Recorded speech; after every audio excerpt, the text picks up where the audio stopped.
예, 예. 왜냐면 그거 그때게 필요할 때까지 들어가야지 기억할 것 같아요. 아, 그래요. 이제 우리가 이제 배울 주된 내용은 이제 심리극에 대한 내용을 주된 내용으로 이제 배우실 건데 심리극. 이제 한국에서는 이제 심리극이라고 이게 불리운 지는 그렇게 오래 되진 않았어요. 흔히 이제 사이코 드라마 이렇게 많이 이제 불리웠는데 이게 이제 사이코 드라마 라는 이 용어 자체가 불리우는 좀 오해되는 요지들이 꽤 많죠. 특히 이 사이코라는 표현들, 사이코, 너 사이코야? 이런 표현들 있잖아요.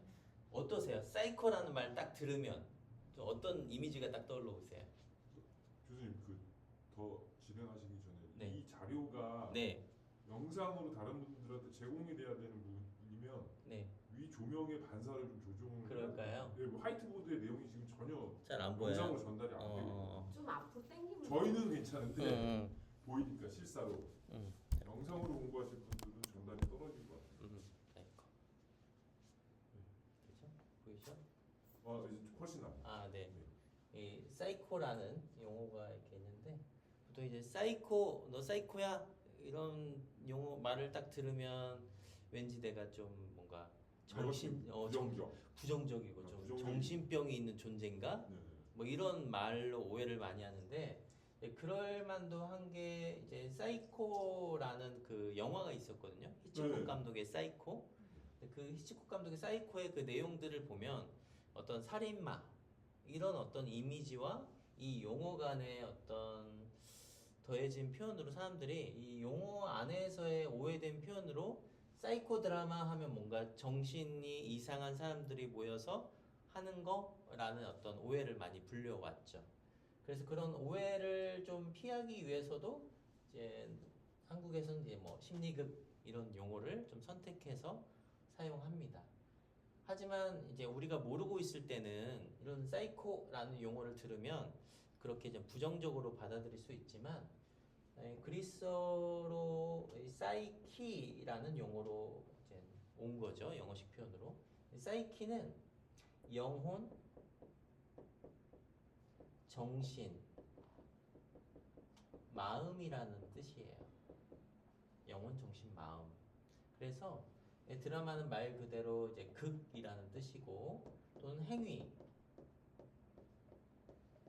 표현입니다. 그래서 더하면 결국 우리 마음의 연극, 마음의 극이다라고 표현할 수 있는데 이 심리극에서는 특히 마음의 이야기를 직접 행위로서, 몸으로서 표현하는 과정이죠. 특히 이 행위라고 하는 것은 결국 우리의 마음과 연결이 되는데 그러면 우리가 보는 이 마음이라고 하는 것이 무엇이냐라는 걸로 좀 물음을 세워야 합니다. 마음이 무엇냐? 마음이 뭐라고 생각하세요? 마음. 마음 어디에 있죠 지금? 좀 머리에 있다고 생각해요. 머리에 있다. 네. 머리에 있다. 네, 또 마음 어디에 있을까요? 내가 느끼는 거. 느끼는 거. 네, 또 해주세요. 저는 에고. 에고, 자아에 있다. 네, 또 가슴, 여기 있는 거. 이 마음이라고 한 게 사실 되게 모호하고 추상적으로 느껴지거든요.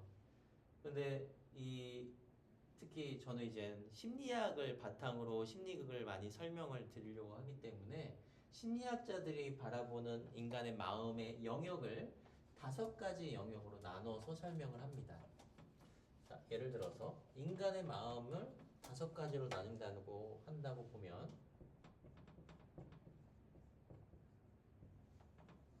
아까 이제 얘기했던 우리 머리, 즉 생각이죠. 인간의 마음은 우리가 떠오르는 생각이 인간의 마음이다라고 보는 거예요. 여기서 이제 생각이라고 하는 것은 쉽게 얘기하면 관점을 얘기하는 거예요. 그 사람의 세상을 바라보는 관점, 틀을 얘기합니다. 다르게 하면 이걸 인지라고 얘기합니다. cognition, 인지라고 해요. 뭐 안경, 우리 선글라스 끼면 검정색 선글라스 쓰면 세상이 검정색으로 보이고 빨간색으로 쓰면 빨간색으로 보듯이 세상을 어떤 시선으로 바라보냐 결국 그거에 따라 인간의 마음이 달라진다라고 주장하는 영역이 바로 이 생각에 대한 영역입니다. 이 생각이 이제 내려오면 이걸 무엇을 느낀다라고 하죠? 감정을 느낀다라고 얘기합니다. 감정. 네, 감정.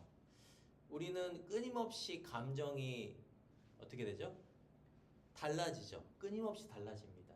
지금은 굉장히 만족스럽고 편안하더라도 조그만 외부의 자극에도 우리는 금세 달라지죠.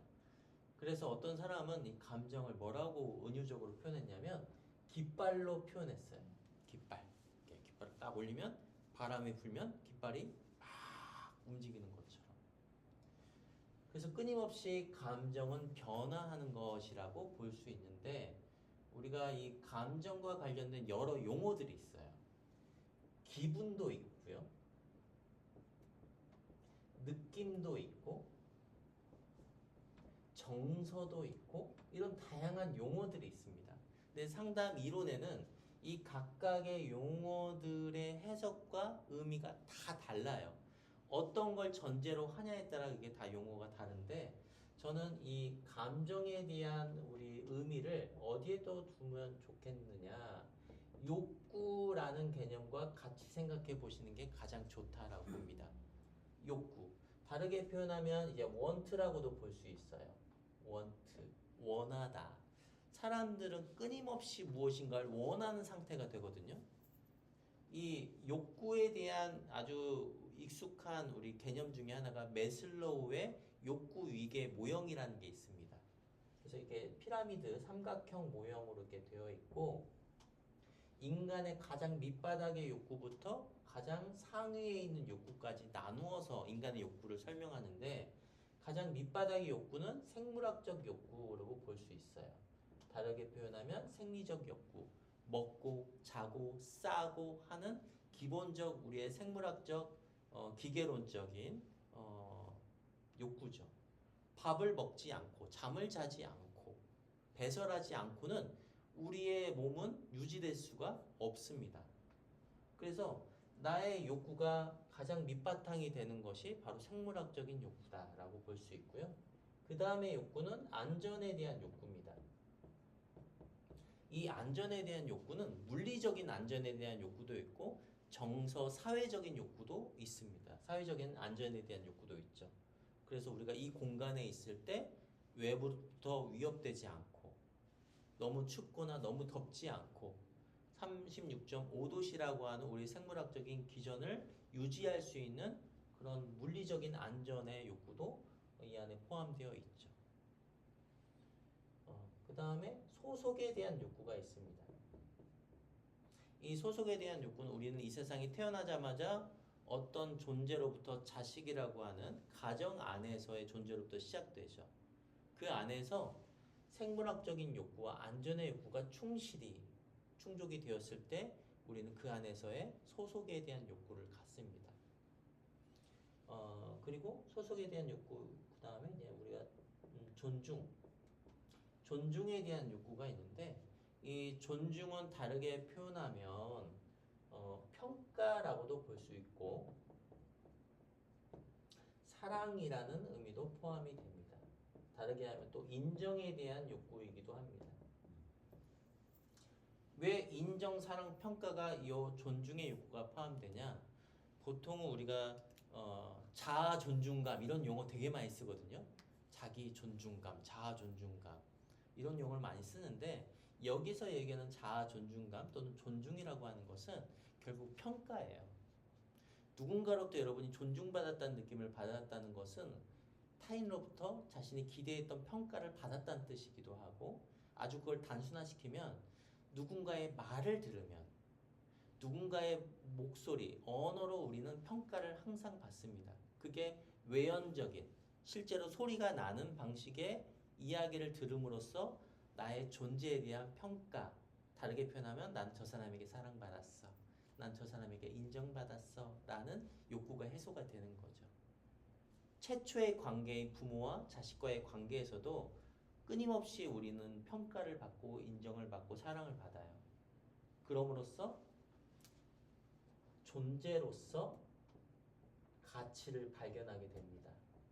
엄마가 나에게 얘기해. 우리 아들 너무 이쁘다. 우리 딸 너무 이뻐. 사랑스러워. 나 엄마에게 이런 얘기 들었잖아. 나 살아도 되는 것 같아. 이 세상에 살 만한 가치가 있어. 라고 느끼는 그런 욕구가 이 존중의 욕구, 인정의 욕구, 사랑의 욕구라고 볼 수 있습니다. 우리 가족들이나 함께 있는 사람들에게 그 사람의 존재를 알아주는 거. 네가 있어서 우리 너무나 좋아. 당신이 있어서 내가 너무나 삶의 가치를 느껴라는 그 말이 상당한 욕구에 대한 충족감을 느끼는 거예요. 그리고 가장 상위에 있는 욕구가 바로 뭐예요? 자아 실현에 대한 욕구죠. 자아 실현에 대한 욕구는 우리가 뭐 말로는 항상 자아 실현 욕구다라고 하지만 상당히 실현하기가 어려운 영역이기도 합니다. 이 자아 실현에 대한 욕구는 개인의 어떤 자아 실현에 대한 욕구도 있지만 개인으로서 갖고 있는 자아 실현에 대한 욕구도 있지만 사회에 대한 사회 기여에 대한 공헌에 대한 그 가치까지 포함되어 있는 거죠. 그래서 상당히 실현하기가 쉽지 않은 그런 욕구이기도 합니다. 그런 이 욕구가 좌절되느냐 아니면 충족되느냐에 따라 우리의 감정이 끊임없이 깃발처럼 휘날리는 거예요. 내가 밥을 안 먹고 하루 종일 굶었다고 생각해 보세요. 그럼 우리의 감정은 어떨까요? 짜증나고 굉장히 예민해지고 반응하게 되죠. 그런 것처럼 우리가 만나는 사람들이 갖고 있는 이 감정의 어떤 부정적인 감정을 느낀다는 것은 그 사람의 욕구에 좌절을 느낀다는 뜻입니다. 그래서 그 사람의 감정의 흐름을 잘 살핀다고 하는 것은 그 사람의 욕구를 잘 살피는 거예요. 그래서 심리극에서는 특히 인간의 욕구를 잘 따라가야 하는데, 즉 그 사람의 감정선을 적절하게 따라가야 합니다. 그 사람의 감정의 속도, 감정의 선을 이 치료사, 우리 디렉터가 얼마나 잘 관찰하고 따라가느냐에 따라 이제 주인공이라고 하는 심리극에서의 클라이언트의 입장에서는 안정감을 느껴요. 그래서 굉장히 중요한 영역이기도 합니다. 자, 두 번째로는 이 생각이나 감정 같은 경우에 눈으로 관찰 가능하지 않습니다. 눈에 안 보이는 거예요. 그런데 눈에 보이는 건 그 사람의 행동이죠, 행동. 그 사람의 행동을 보면 우리는 그 사람이 현재 어떤 생각을 갖고 있고 어떤 감정을 현재 느끼고 있는지 어느 정도는 좀 추정해 볼 수 있고 가정해 볼 수 있습니다. 그래서 행동은 관찰 가능합니다. 반대로 이 사람의 행동을 바꾼다는 것은 그 사람의 감정과 생각을 변화시킨다는 뜻이기도 하고, 심리학을 통해서 이 사람의 생각과 감정을 바뀌기 위해서는 끊임없이 행동, 즉 행위를 변화시키는 작업이 필요합니다. 그렇다면 이 행위화를 통해서 이 감정과 생각을 변화하는 과정이기도 하죠. 그래서 흔히 우리가 만나는 클라이언트, 주인공들은 이 감정과 행동 때문에 고통받아요. 이 행동은 크게 두 가지로 나뉘는데요. 부적응적인 행동, 두 번째로는 적응적 행동으로 나뉩니다. 결국에는 이 부적응적 행동이라고 하는 것은 내가 무엇인가 통제감의 상실을 의미하거든요.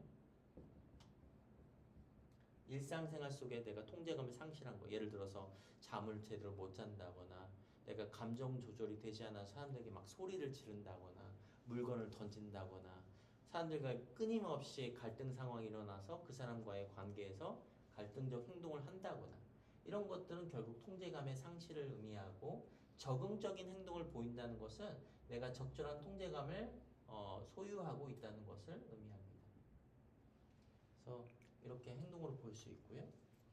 그러면 이 행동은 무엇을 통해서 드러나는 걸까요? 제가 행동을 하고 있죠. 무엇을 쓰고 있어요? 육체. 그렇죠. 육체. 몸을 쓰고 있죠. 신체. 신체, 몸을 씁니다. 몸을 쓴다고 하는 것은 결국에는 우리가 생각이나 감정, 행동이 담겨져 있는 그릇이죠.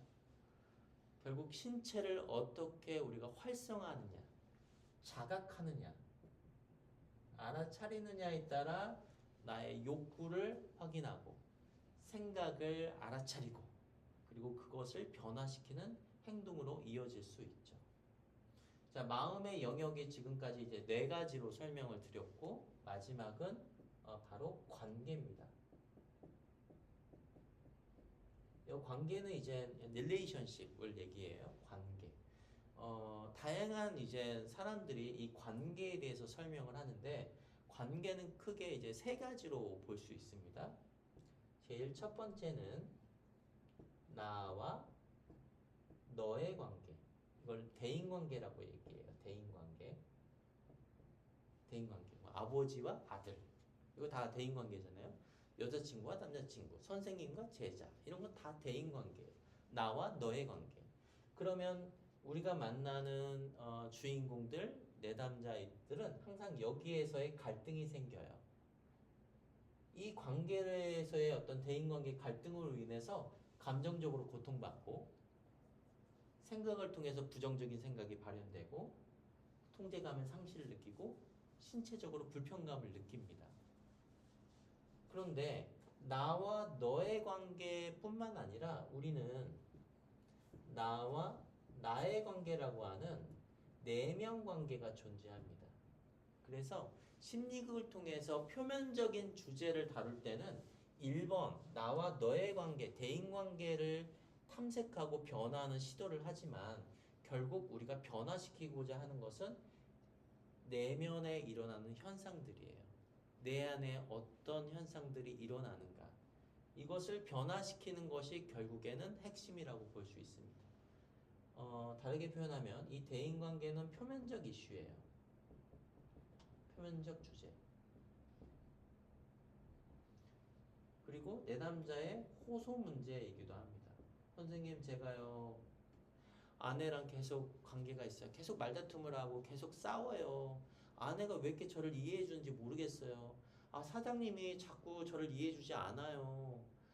이 학생이 제 말을 잘 듣지 않아요. 끊임없이 우리는 나와 너의 관계를 통해서 불편감을 호소하죠.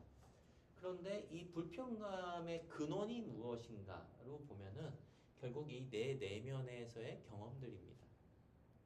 이 내면에서 어떤 일을 일어나는가에 따라서 이 대인관계에 영향을 준다라고 우리는 가정에서 생각해 볼 수 있어요.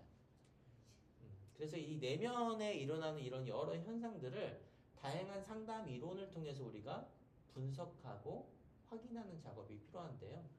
이 내면의 각각의 이런 현상들에 대한 개념들, 그리고 가정, 그리고 다양한 어떤 연구적 근거, 그리고 치료적인 계획, 이런 내용들을 바탕으로 이런 심층적인 현상들을 설명을 하고 과연 내담자의 문제가 무엇인가, 그리고 이런 문제는 무엇 때문에 일어나는가를 규명하는 과정이 바로 나와 너의 어떤 주제이기도 합니다. 관계 세 번째는 나와 그것입니다. 이 그거는 관조의 의미이기도 하고요. 객관화라고도 표현할 수 있고, 우리가 최근에는 뭐 메타인지다 라고도 얘기합니다. 내가 제3자의 입장에서 나와 그 사람의, 나와 너의 관계에서 갈등이 갈등이 일어났어요. 그러면 내 안에 무슨 일이 일어나는지를 내 내면을 이렇게 탐색을 하게 되죠. 그럼 내 내면 안에 분노하는 나도 있고 슬퍼하는 나도 있어요. 그러면 내 안에 무슨 일이 일어나는지 내면을 나와 나의 관계, 내면을 탐색하는 그 과정뿐만 아니라 나와 그것이라는 관점으로 이 과정에서 내가 빠져나와서 요 모습을 바라보는 것을 나와 그것의 관계라고 얘기합니다.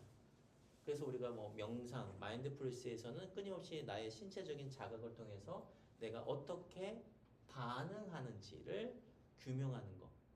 그럼 내가 어떻게 반응하는지 이 상황 속에서 나의 반응 양상을 객관적으로 바라보는 과정을 통해서 내 마음의 현상이 무엇 때문에 일어나는지 나의 생각이나 감정이나 신체적인 자각을 알아차리는 과정이 이 마음의 5가지 영역이다라고 정리해 볼 수 있겠습니다. 결국엔 심리극은 인간의 마음을 변화시키는 행위적인 방식인데 그 이면에는 이 마음의 여러 영역들을 체계적으로 분석하고 규명하고 행위화시키는 과정이기도 합니다. 그래서 지금 제가 설명드린 거는 심리극에서 마음을 어떻게 바라볼 것이냐에 대한 영역들을 5가지 영역으로 나누어서 설명을 좀 드렸어요. 네, 혹시 여기까지 들으시면서 혹시 궁금하신 점 있을까요? 정리됐습니다. 정리 좀 됐어요? 우리가 뭐 평상시에 좀 관심이 있으신 분들은 다 이거 다 따로따로 다 배우는 것들이거든요. 이거 하나만 해도 거의 몇 년 동안 계속 배우는 거예요. 근데 그거를 명료하게 이렇게 딱 정리해서 한번 해봤고요. 이제는 이런 마음의 주제들이에요. 결국에는 우리 주제 파악할 줄을 잘해야 하거든요. 주제 파악. 예, 여기서 주제 파악은 야 너 주제 파악 좀 해. 이런 나쁜 의미가 아니라 심리학에서 주인공을 딱 만나는 순간부터 시작하는 거는 바로 주제 파악이에요. 아, 이 사람이 심리학에서 얘기하고 싶은 게 뭐지? 이 상담에서 정말 다루고 싶어하는 이야기가 뭐지? 네 주제를 알라 뭐 이렇게 얘기하잖아요. 그런 것처럼 주제를 파악을 해야 돼요. 아, 이 사람은 지금 이 생각에 대한 주제인가? 이 감정에 대한 욕구에 대한 주제인가? 그리고 이 주제가 관계에 대한 주제인가?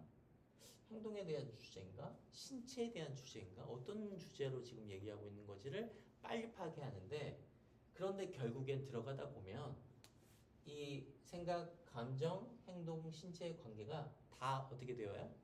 다 연결되어 있어요. 마치 태엽바퀴처럼 유기적으로 연결되어 있어요. 내가 부정적인 생각을 막 해요. 아, 저 인간이 믿을 만한 인간이 못 돼. 저 인간은 날 또 속일 거야. 그럼 그 사람 만날 때마다 화가 막 나. 억울함도 막 올라오고 예전에 내가 이 사람에게 막 당했던 마음을 생각 막 속상하고 억울하고 이런 마음이 막 들어요. 그리고 그 사람 앞에서 내가 자꾸 외면해. 저 인간, 썩어름 인간. 그럼 내 신체도 자꾸 경직되고 안에서 불부글 한단 말이죠. 그리고 그 사람 관계는 더욱더 외면하고 갈등 양상으로 달라지고 내 안의 내면에서의 소리들은 좀 더 시끄러워지죠. 그럼 그런 모습들을 심리학을 통해서 객관화시키고 때로는 내가 표현하지 못했던 감정들이 있으면 그 안에 들어가서 몰입된 경험으로 감정을 분출하는 그런 작업까지 심화시킬 수 있죠. 그래서 이 마음의 5가지 영역을 제가 정리해서 소개해드린 이유 중에 하나는 결국 주인공의 핵심적 주제가 무엇으로 기인했는지에 대한 아주 기초적인 밑바탕을 하기 위한 목적으로 각각의 영역을 나누어서 설명을 드린 겁니다. 네, 지워도 될까요 이제? 네. 저 피라미드는 국가 구성의 요건하고도 일치되는 그렇죠. 예, 그렇죠. 어떤 책에서 그렇게 예. 이 메슬로우라는 사람의 이거 욕구 위계 모형은 네. 뭐 우리 꼭 심리학 영역뿐만 아니라 사회 쪽, 네. 경영학, 많이 거론되더라고요. 예, 많은 영역과 많이 인용되는 모형이기도 합니다.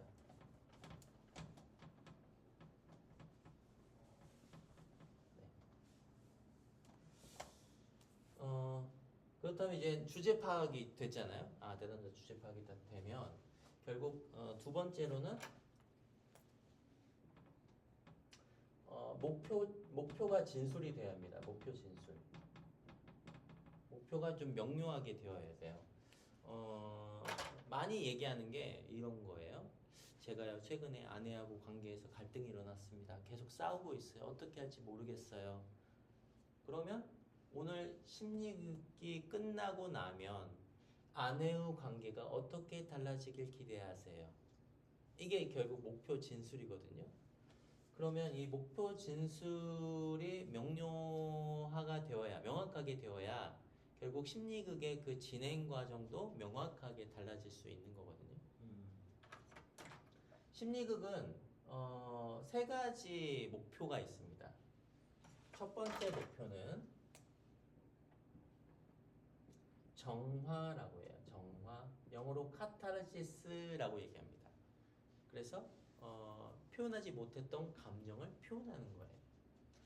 결국 정화는 욕구, 인간의 욕구와 연결되고 욕구는 결국 그 사람의 감정과 연결되어 있는 거죠. 감정을 분출함으로써 당시 표현하지 못했던 감정을 드러내는 작업이기도 해요. 두 번째, 통찰이라고 합니다. 통찰. 영어로 인사이트라고 합니다. 이거는 이제 생각의 변화라고 합니다. 생각의 변화. 여기는 감정의 변화. 그랬구나. 그래서 그랬구나. 내가 아하의 경험이 바로 이 통찰, 인사이트, 생각의 변화고요. 세 번째는 우리가 행동의 변화로 볼 수 있습니다. 결국에는 이 심리극을 통해서 달라지고자 하는 것은 감정을 표현하고 생각이 바뀌고 행동이 변하는 게 심리극의 효과이자 목표이기도 해요. 그러면 내 남자가 얘기하는 것으로 봤을 때 제 마음이 좀 편해졌으면 좋겠어요 라고 얘기하면 좀 모호하거든요. 아내의 관계 속에서 마음이 편해진다는 것은 무엇을 의미하는 건가요? 좀 더 자세하게 얘기할 수 있을까요? 제가 아내 앞에서 화를 내지 않는다면 제 마음이 편해졌다는 것을 의미해요 라고 하면 결국 행동과 이 감정적인 부분들이 좀 명료하게 좀 된 거죠. 그래서 되도록이면 이런 세 가지의 범주 안에서 내 남자가 목표를 적절하게 진술을 하면 가장 좋은데 때에 따라 내 남자 준비에 따라 제가 아내에게 좀 화를 좀 내지 않았으면 좋겠어요. 한 가지 영역으로 처음에 진술이 돼도 처음 단계에서는 적절해 보입니다. 그래서 심리극에 있어서 이 세 가지의 어떤 목표, 효과, 영역을 좀 명확하게 갖고 가진 걸 바탕으로 주인공의 목표 진술 부분까지 좀 명확하게 대하는 게 필요합니다. 네, 지워도 될까요? 무형의 방점이기 때문에 이제 구체화시키는 그렇죠, 구체화. 건이라는 말씀이신 거죠? 구체화. 왜냐면 정작 상담을 할 때든 심리극을 할 때든 사람들이 자기가 말을 해도 자기가 무슨 말 하는지 몰라요. 그렇죠. 제가 무슨 말 했던가요? 그러면 이제 이거를 이제 명료하게 다시 한번 얘기해 주거든요. 금방 아내의 관계가 좀 편해지길 기대한다고 하셨는데 그 편해진다는 것이 도대체 무엇을 말씀하시는 걸까요? 조금 더 자세하게 얘기해 주실 수 있을까요? 제가 아내한테 소리를 많이 질렀는데 제가 좀 소리 지르지 않고 제가 무엇을 원하는지 좀 이렇게 아내가 알아들을 수 있게끔 말로 좀 표현했으면 좋겠어요. 제가 욱하거든요. 예, 그렇군요.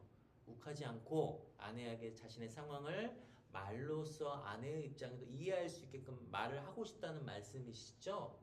이렇게 이제 표현하는 게 이제 이런 감정의 변화를 근거한 목표의 진술이다. 이렇게 표현할 수 있겠습니다. 근데 그 정화라는 부분은 굉장히 좀 어려운 부분이에요. 이 정화라는 대단히. 부분이 결국에는 이따가 이제 설명드릴 행위화 이론과 연결이 되는데요. 이제 심리극의 여러 이론 중에 행위화 이론이 있는데 첫 번째는 행위 갈증이라는 것이 있습니다. 행위 갈증. 그러니까 우리가 어떤 행위를 해야 하는데 행위를 못해서 항상 마치 물을 마셔야 하는데 물을 못 마실 때 그 고통스러움을 얘기해요. 내가 엄마에게 사랑받고 싶었는데 사랑을 못 받았어. 내가 아들로서 장남으로서 항상 책임감을 갖고 있었는데 항상 네가 뭘 한다고 그래 이놈 자식아. 그럼 내가 항상 엄마 앞에서 주눅 들고 두려워하고 눈치 보고 이런 어떤 내 안에서 정말 원하는 행위를 하지 못해서 갈증을 느끼는 결핍 네. 이런 갈증을 느끼는 게 있어요. 두 번째, 이런 행위 갈증을 발견하고 행위화를 시키는 거예요. 해봐. 네가 원대로 한번 해봐. 그러면 엄마, 나도 엄마 아들로서 내가 당당하고 싶어요. 나도 인정해 주세요. 행위화를 시키죠. 그리고 이걸 통해서 행위가 완료된다라고 생각합니다. acting complete라고 표현해요. 이 acting hunger라고 하거든요. acting hunger, 내가 항상 행위를 하고 싶었지만 행위하지 못했던 경험들을 풀어내는 과정을 통해서 내가 더 이상 그 행위에 고착되어 있지 않고 행위가 완료되어 있는 형태. 결국 이 정화라는 작업도 결국 이 행위화를 시켜요. 이때 감정이 분출되거든요. 감정이 분출됨으로써 이때 내가 억압했던 감정들도 드러나고 슬픔도 드러나고 괴로움도 드러나고 그리고 분노도 드러나요. 그 분노가 내담자에게 있어서 정말 필요한 분노라면 안전하게 그 분노를 표현할 수 있게끔 촉진시키는 과정이 이 행위화 단계이자 정화의 목표이기도 합니다. 그래서 예. 그래서 그 정화라는 단계가 그 올바른 기준점을 어디에 두느냐가 굉장히 어려운 부분. 그렇죠. 그게 또 굉장히 또 리스키한 부분이기도 하고 어렵기도 하고요. 오염됐다가는 대단히 안 좋은 부정적인 어떤 영향을 줄 수. 그렇죠. 예를 들어서 뭐 어떤 사람은 난 저 사람 죽이고 싶다. 네. 야 죽여봐. 이렇게 할 수 없거든요. 그러면 우리 마음속에 이제 7호사는 저 분노하고 죽이고 싶다는 이 정말 살인의 충동을 느낄 만큼의 아주 고통스럽고 억압되어 있는 이 분노가 뭔가? 당신은 무엇 때문에 저 사람을 볼 때마다 살인의 충동을 느끼느냐? 그게 시작점이 어디인가? 그 감정을 따라가는 게 중요한 거지. 선생님 저 사람 앞에 저 사람 집에 불 지르고 싶어. 오케이 불 질러. 야 라이터 가져와. 이거는 아니라는 거죠.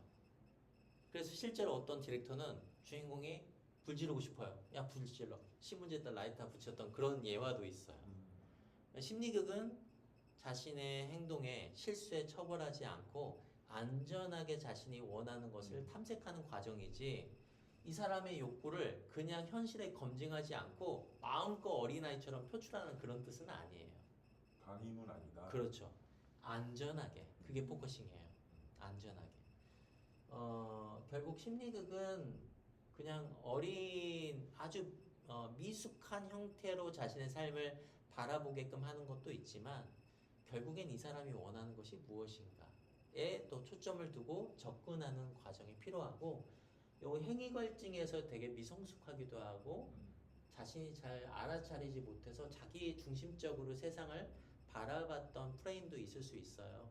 그래서 되도록이면 자신의 입장에서 몰입하는 경험도 통해서 정화를 표현하기도 하지만 때로는 내가 어린아이로서 이해하지 못했던 어린 시절 결핍뿐만 아니라 내가 아버지의 입장에서 자신을 좀 보기도 하고 아버지의 삶 속에서는 어떤 고통들이 있었는지를 또 들여다보는 작업도 하죠.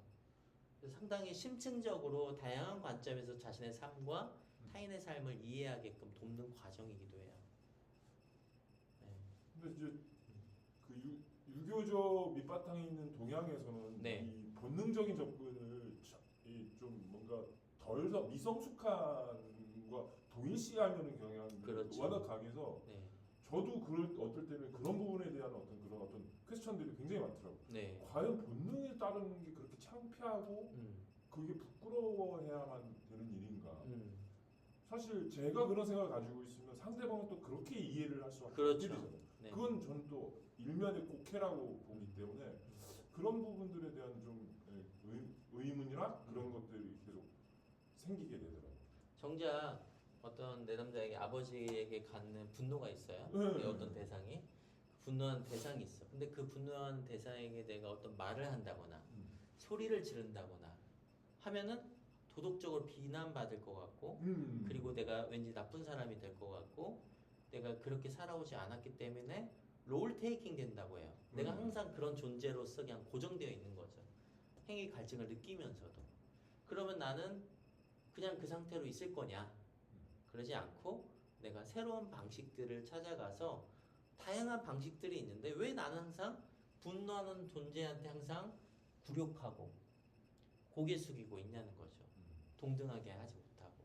그러면 그렇게밖에 할 수 없었던 자신만의 서사가 있어요. 내러티브. 그렇죠.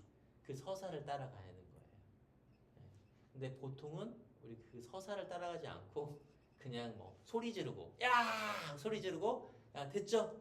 어떻게 좀 마음이 좀 풀렸어요 하고 끝내는데 그렇지 않고 우리가 상담 이론에 접목한다는 것은 그 사람이 서사를 따라간다는 거예요. 왜 그랬을까? 네가 왜 그때는 그럴 수밖에 없었을까? 너의 이야기가 궁금하다. 넌 그때는 되게 나약했고 아팠는데 무엇 때문에 네가 그렇게밖에 할 수밖에 없었을까? 그랬을 때 내 남자는 참 만남을 할 수 있게 되어요. 진정한 자신의 모습을 발견하죠. 그게 미성숙하고 때론 도덕적으로 지탄받을지라도 자신이 정말로 원했던 그것이 무엇이었길래 그거를 발견하는 과정이기도 해요. 그렇죠. 그러면 나중에는 자신의 감정을 드러내더라도 뭐 소리 지르기도 해요. 그런 대상한테. 난 아빠가 정말 싫었어요. 미웠어요. 나를 돌봐주지 않으셨잖아요. 라고 해도 나중에 입장에서 본인이 아버지의 입장에서 또 아버지의 삶으로 들어가요. 아버지의 삶으로 또 살아보니 본인이 그렇게밖에 할 수 없었던 그럼 아버지가 입장이 된 주인공은 아들에게 사과하기도 하고 용서를 구하기도 하고 그리고 본인의 삶이 이럴 수밖에 없었다는 마음을 보면 단순히 가해자 피해자의 어떤 관점으로 심리학을 진행하는 것이 아니라 이거는 생태학적인 관점 그런 가족의 체계와 질서를 통해서 그들의 삶을 위로하고 껴안고 수용하는 관점으로 가는 것이 훨씬 더 이 심리극이 좀 더 안전하게 흘러갈 수 있죠. 근데 그러려면 상당히 디렉터가 공부를 많이 해야 돼요. 그래서 좀 어려워지죠. 예. 단순히 가해자 피해자 구도로 가면 보통 액팅하고 소리 지르고 끝이거든요. 그게 아니라 이 아버지 또한 그런 가해자의 삶을 살 수밖에 없었던 이 사람의 내러티브도 있고 서사가 있고 또 그 가해자의 항상 술 먹고 어머니를 학대했던 그 아버지를 마주하고 있는 그 주인공의 입장에서 바라본 아버지의 삶뿐만 아니라 왜 엄마는 항상 이렇게밖에 살 수 없었을까? 어머니의 서사도 존재하죠. 근데 그들 아버지 어머니가 만나서 결혼한다는 것은 결국 그들만의 또 질서가 있는 거예요. 그들의 질서를 만나면 결국 내가 자식된 입장에서 그들의 삶을 수용하게 되죠. 사실은 핵심은 생명이에요. 아무리 가해자적인 존재를 만나도 그런 부모 밑에서 내가 고통을 받았다 하더라도 결국 받아들일 수 있는 거는 그들이 나에게 생명을 주었음이거든요. 그 생명이 주었음을 받아들이면 그 고통이 여전히 나에게 영향을 준다 하더라도 그거를 그냥 고개 숙이고 받아들이죠. 어떤 면에서는요. 하지만 내 안에 있었던 그 분노에 대해서 때로는 사과를 또 요구하기도 하고요. 그 과정에서 심리극의 목표 진술이 좀 더 명확하게 되어야 심리극의 각각의 장면들이 좀 더 명확하게 흘러가죠. 지금 말씀하신 거하고 이제 맥락이 비슷한데 네. 되게 저는 좀 아이러니컬하면서도 재밌었던 게 히틀러의 일화가 있더라고요. 히틀러. 네네. 굉장히 결선가정이었고 그렇죠. 아버지가 폭력적이었고 어머니도 또 히틀러에게 되게 폭력적이었던 그런 어떤 아동의 배경이 있더라고 아동 시절에. 근데 그럼 그런 얘기를 들으면은 또 일면 그러니까 같은 인간애라는 관점에서 봤을 때는 충분히 이제 동정이라든지 뭐 이런 어떤 애완이라든지 그런 연민은 가는데 그 사람이 결과론적으로 한 행동을 놓고 왔을 때는 과연 이 사람은 또 용납이 용인이 되지 않는 그러니까 과연 이 사람을 어디까지 내가 이해할 수 있는 어떤 그 어떤 리미트 이런 것도 되게 좀 애매해지는 그런 경향도 있죠. 심리극은 제가 이따가 말씀드린 REBT라고 하는 인지상담의 가장 큰 전제는 그 논리적 사실이 중요하거든요. 논리와 사실. 근데 심리극은 논리와 사실을 중요하게 생각하지는 않아요. 그 사람의 주관적 세계, 실존적 경험, 그 사람의 고통이 현상적으로 본인이 아팠다라고 얘기하잖아요. 그럼 아픈 거예요. 아. 심리극에서는. 그래서 사실은 아리비티와 심리극을 이게 더한다는 게 이게 인간관이라고 하는 측면에서는 충돌되는 개념이긴 하죠. 네. 이게 어렵네요. 네. 그런데 이제 심리극에서는 주인공을 만났을 때 그 사람의 고통, 호소하는 그 고통이 야 어떻게 너 아버지한테 뭐 욕 한마디 들었다고 해서 어떻게 평생을 네가 고통받았다고 얘기할 수 있어? 이렇게 얘기하지 않아요. 심리에서는 제가 그래서 아버지한테 그 받았던 상처로 인해서 그 유태인들을 만날 때마다 제가 분노했어요. 그래서 다 죽여버리고 싶어요. 그럼 그 죽음의 그 고통에 대한 현상적인 그 경험에 대해서는 존중하죠. 그렇다고 해서 네가 실제로 어떤 대상에게 살인적 행위한 것에 대해서는 그렇다고 수용하진 않죠. 그 부분에 대해서는 좀 더 명확한 우리가 치료적인 개념이나 윤리적인 명료함 이런 건 좀 가지고 있어야죠. 이제 심리극의 주제 파악이 되고 목표 진술이 되면은 이제는 세 번째는 이제 장면에 대한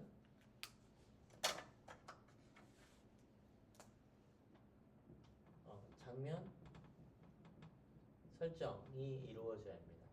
첫 장면이 이제 만들어지게 되거든요.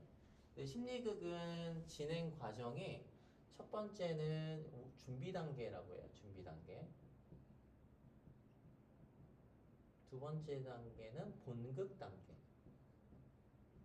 세 번째 단계는 나누기 단계로 진행이 됩니다. 워밍업, 드라마, 쉐어링 이렇게 진행되거든요. 준비 단계는 우리 운동하기 전에 워밍업 하듯이 몸과 마음을 풀어내는 과정이에요. 몸과 마음을 풀어내는 과정. 그런데 단순히 이거 뭐 레크레이션 사람들이 많이 오해하고 있는데 단순히 레크레이션은 아니에요. 심리극에서 중요한 어떤 원리들이 작동되는데 그 주된 원리 중에 하나가 바로 자발성이라는 개념이 나옵니다. 두 번째는 창조성이라는 개념이 나오거든요. 이 자발성은 심리극에서 말하는 자발성의 정의는 뭐 이런 거예요. 기존의 상황에 새롭게 반응하고 새로운 상황에 적절히 반응하는 힘. 이게 이제 심리극에서 말하는 자발성의 정의예요. 그러니까 기존의 상황에 새롭게 반응하는 거예요. 아버지가 나에게 막 욕을 했어요. 그럼 난 기존의 상황에 기존대로 반응하는 것은 항상 위축된 대로. 근데 기존의 상황에 아주 뭐 맥락과 상관없이 반응하는 것은 모든 사람에게 아버지처럼 막 분노하는 것. 그건 적절하게 반응하는 것이 아니거든요. 근데 기존의 상황에 새롭게 반응한다는 것은 아버지 제 얘기 좀 들어보세요. 아버지에게 뭔가 내가 기존의 상황과 좀 다르게 반응하고 적절하게 반응하는 것. 그것이 이제 기존의 심리극에서의 자발성의 개념이죠. 그 능동의 의미보다는 전환의 의미. 그렇죠. 새로운 어떤 역할, 새로운 롤 테이킹, 역할 고정되어 있는 것으로부터 롤 크리에이팅, 새로운 어떤 행동으로 변화시키는 과정이에요. 그래서 이 자발성의 원리를 이런 그림으로 설명을 하거든요.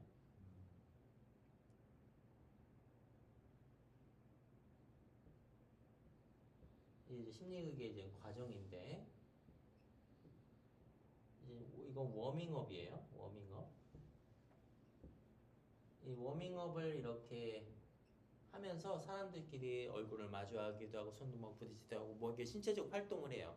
근데 신체적인 워밍업 요 활동을 할 때는 무엇을 목적으로 하냐면 자발성의 증진을 시키기 위한 목적이에요. 기존의 상황에 새롭게 반응하고 새로운 상황에 적절하게 반응하기 위해서. 워밍업을 막 하다 보면 어느 순간 자발성이 딱 올라오죠. 기존의 상황에 새롭게 반응하는 거. 그래서 이 자발성을 촉진시키는 과정. 그래서 자발성이 어느 정도 딱 촉진이 딱 되는 순간 창조성이라고 하는 새로운 어떤 시도들이 일어나게 되거든요. 그럼 이게 이제 창조성이 일어나요. 마치 이걸 이제 비유하자면 우리 흙덩어리를 이제 땅에다 이렇게 발로 막 밟거나 막 이렇게 하잖아요. 그 도자기를 만들 때 흙을 막 맺히죠. 흙을 막 맺히는 과정이 워밍업이에요. 흙을 맺히고 주무르고 하는 과정. 그냥 몸을 쓰죠. 마음도 쓰고. 그러다가 어느 순간 내가 항상 매번은 발로만 이렇게 눌렀는데 이번엔 주먹으로도 막 눌리고 발로도 들고 몸을 누워서 눌리기도 하고 그리고 그 맺혔던 흙을 가지고 물레에 올리고 그릇을 만들죠. 그래서 어떤 형태가 탁 되는 거예요. 기존에는 항상 내가 작은 모형만 만들었다면 내가 새로운 어떤 시도를 통해서 어떤 새로운 형태의 모형을 탁 만드는 과정. 그게 심리극에서 얘기하는 준비의 과정에서의 자발성과 창조성의 원리에 대한 설명이에요. 그런데 모레노, 제이콜 레비 모레노가 심리극을 만든 사람인데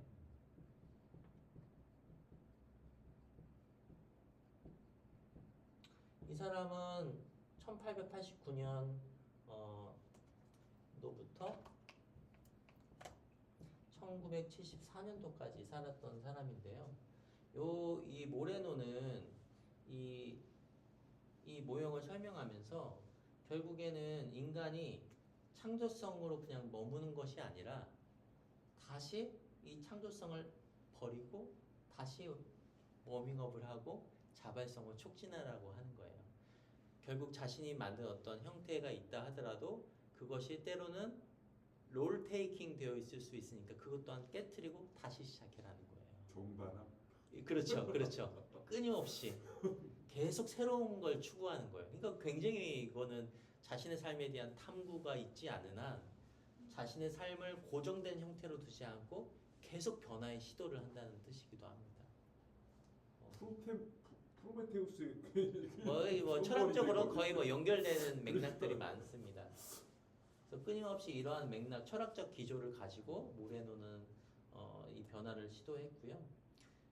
그 단계에서 넘어가면 이제 봉극 단계로 넘어가게 됩니다. 심리극이. 이 봉극 단계가 이제 장면 설정 단계로 좀 넘어가는데 첫 번째 이 장면 설정 봉극 단계로 들어가면 제일 처음에는 이 do it 이라고 하는 그때 그대로 주인공이 얘기했던 목표 진실을 얘기했던 저는 항상 아내의 관계에서 갈등이 일어났어요 라고 하는 그 장면을 그때 그대로 재현하게 됩니다. 그러면 마치 본인의 삶 속에서 매번 해왔던 패턴들대로 그때 그대로 그냥 재현해요. 시간, 장소, 대상을 지금 여기에서. 그럼 인지는 제외되는 건가요? 저 상태에는? 이 상태는 그 인지, 정서, 행동, 관계, 신체라고 하는 마음의 영역이 그냥 그대로 재현되는 상황을 얘기하는 거예요. 어떤 변화되기 그 전에 그렇죠. 항상 아내와 관계에서 항상 내가 매번 해왔던 패턴, 그 패턴대로 롤 테이킹 되어 있는 그 상태. 내가 항상 아내에게 막 뭐라고 하고 아이들에게도 뭐라고 하고 아버지는 나한테 뭐라고 하고 그 고통스러웠던 이 그때 그대로 상태는 내담자가 아까 호소 문제 얘기했잖아요. 호소 문제. 제가 최근에 표면적 주제 또는 그때 그대로 어떤 장면들을 그냥 그대로 재현하는 거예요. 그러면 요 그때 그대로의 요 장면을 그대로 표현하면 이게 어떤 사건이 그냥 보여지게 되거든요. 그 장면들이 그대로 보여지게 되고 그 사건이 그대로 재현됨으로써 이 사건에 대한 반응이 나오게 됩니다. 여기 이제 다르게 표현하면 제가 자극이라고도 할 수 있어요. 자극. 이 내담자의 이 그때 그대로의 그 경험들을 바탕으로 내담자가 어떻게 반응하는지 이 반응이 인지, 정서, 행동, 관계, 신체적인 반응들이 그때 그대로 지금 여기에서 마치 일어나는 것처럼 재현이 되죠. 그러면 이건 그때 그대로 재현하게 되면 이때 내가 표현하지 못했던 감정들이 일어나요. 아까 제가 여기 표현했던 행위 갈증, 내가 표현하고 싶었던 거가 나타나고 이때 이제 디렉터는 언두잇을 하게 됩니다. 네가 표현하지 못했던 게 뭐냐. 장막 하나 있어. 표현하지 못했던 것들이 무엇인지를 살펴요. 결국 그 사람의 욕구에 좌절된 경험들을 탐색하는 과정이 언두익 과정에 포함될 수 있습니다. 그리고 세 번째 단계에서는 리드잇, 새롭게 표현하는 과정. 결국 여기에서 이 과정들이 결국엔 자발성을 촉진하는 그 과정이고, 그 자발성을 촉진하는 그 과정을 넘어서 롤 크리에이팅이라고 하는 새로운 어떤 행동을 시도하는 과정이 언두잇과 리드잇 이 사이에 내가 기존에 새롭게 행동하는 그런 창조적인 경험들로 이어지게 되죠. 이렇게 이제 넘어가겠습니다. 근데 이런 개념들이 do, undo, redo가 그냥 개념적인 설명들이기 때문에 이 심리극을 보면서 야 지금 여기서부터는 do이시에요. 자 여기서부터는 undo입니다. 이런 게 아니에요. 그냥 물 흘러가듯이 그냥 흘러가면서 이런 경험들이 그냥 흘러가는 거기 때문에 하지만 우리는 개념적으로 요 각각의 흐름들을 좀 명료하게 하기 위해서 이런 do it, undo, redo라고 하는 그 설명들을 가져와서 설명을 하게 되는 거죠. 근데 저는 네. 두에 대해서 네.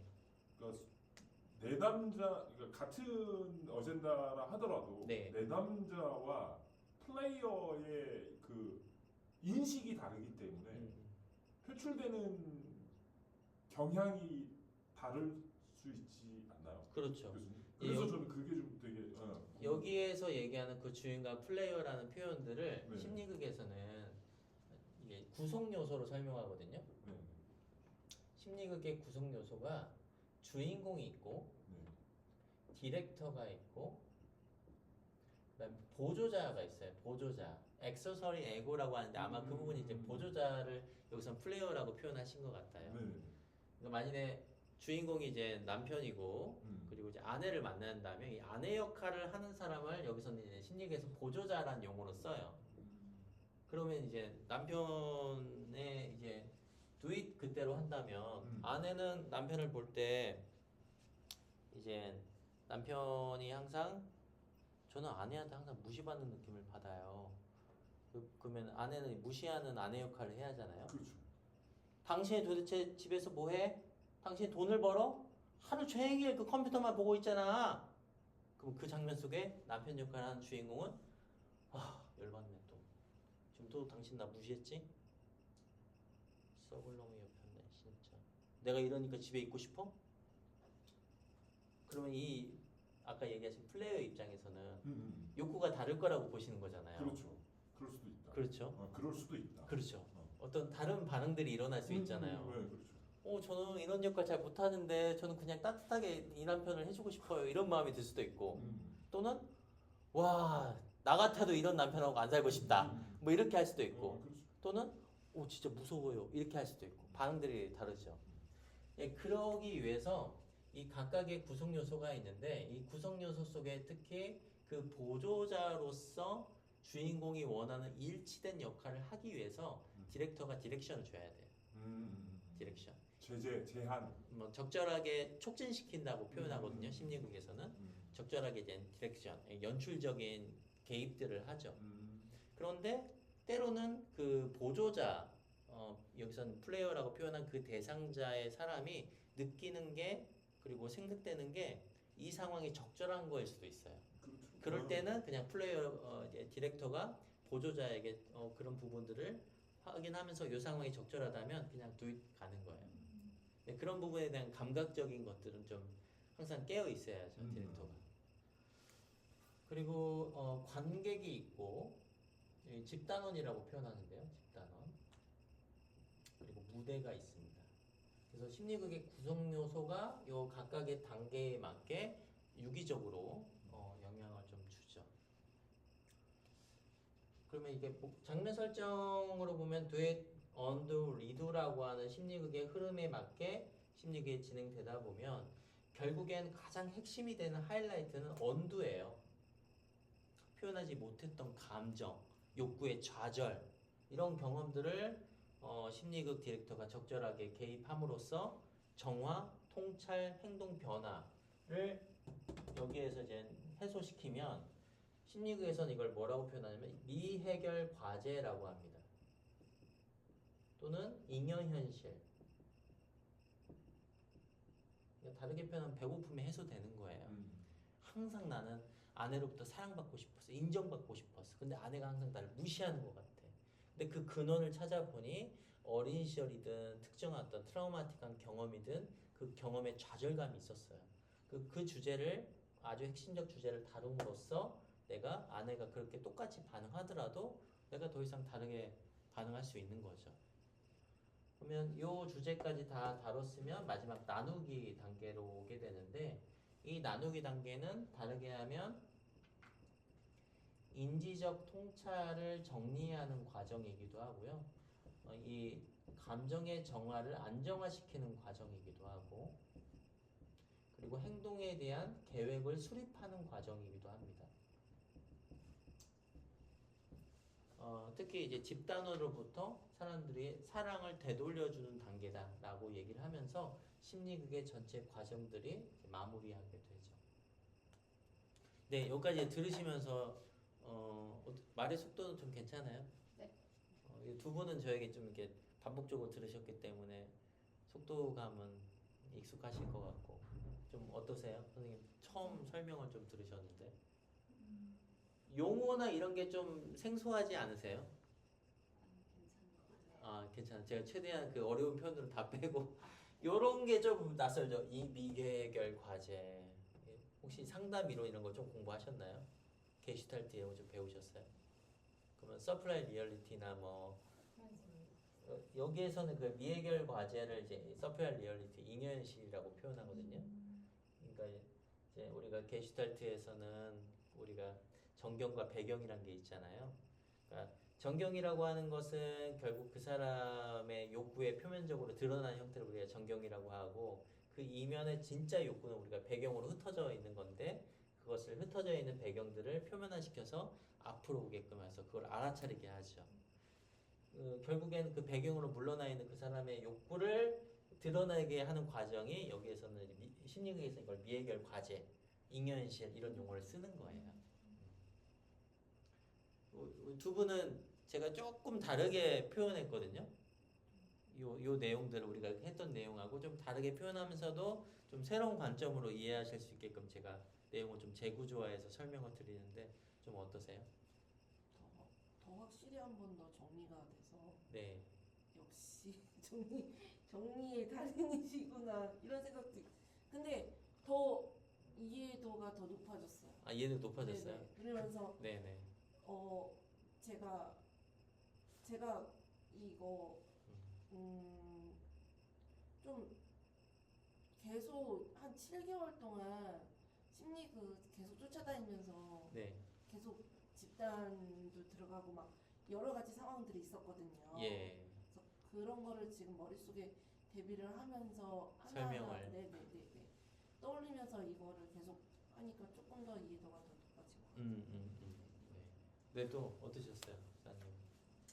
모르는 내용 하나도 없는데요. 아니 한번 딱 들었기 때문에 어떡하지? 조질 거 그냥 가장 좋은 거는 이제 설명을 들은 거를 언어로 표현하잖아요. 그리고 언어로 표현한 걸 누군가에게 설명할 수 있으면 학습이 된 거예요. 근데 머리로는 다 알겠어. 근데 말이 안 나와. 그럼 이제 학습이 좀 덜 된 거예요. 그러니까 말로 표현하고 다는 할 수 있을 것 같아요. 그럼요. 네. 그거 되게 훌륭한 거야. 자기화라는 거 굉장히 어려운 거잖아요. 그렇죠. 뭐 자기화 또는 내재화 뭐 음. 우리가 많이 용어를 쓰는데 내게 되잖아요. 그러면 살찌죠. 근데 어. 그게 또 단초가 돼서 계속 또 다른 욕망을 불러일으키는 그렇죠, 게 그렇죠. 뭔가를 또 하고 싶고. 계속 이제 순환의 이 사이클링 진짜 네.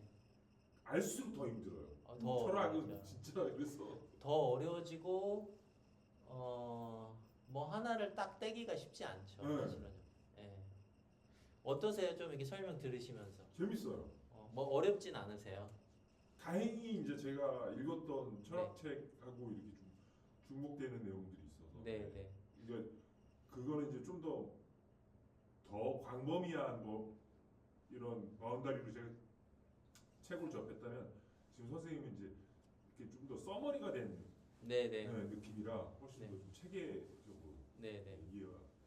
제가 뭐 이렇게 두꺼운 가능했습니다. 책들을 이제 읽고 네. 이거를 이제 뭐 그 책대로 다 제가 뭐 로봇도 아니고 인공지능도 아니고 뭐 이렇게 요약할 수 없잖아요.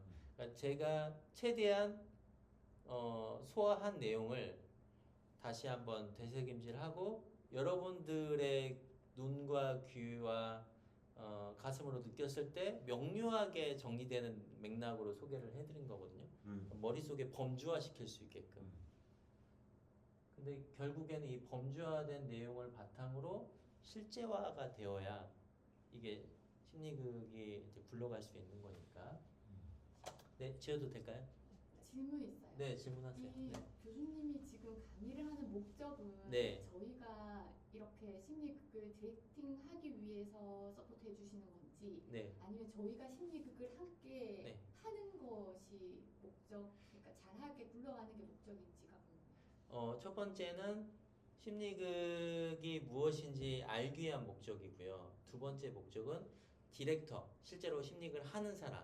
네. 두 번째는 심리극의 주인공의 입장. 그게 다 포함이 되는 거죠. 근데 이제 일반인이라면 그냥 여러분이 그냥 심리극 경험자로만 거라면 굳이 이렇게 설명을 안 하죠, 사실은요. 굳이 이렇게 하지 않고 그냥 어느 정도만 설명하냐면 자, 심리극은 세 가지 단계가 있고 심리극은 요 구성 요소가 있어요. 오늘 심리극을 통해서 여러분이 일상에서 불편한 것들을 다뤄볼 수 있습니다. 하고 이제 바로 심리극 준비 단계로 바로 들어가죠.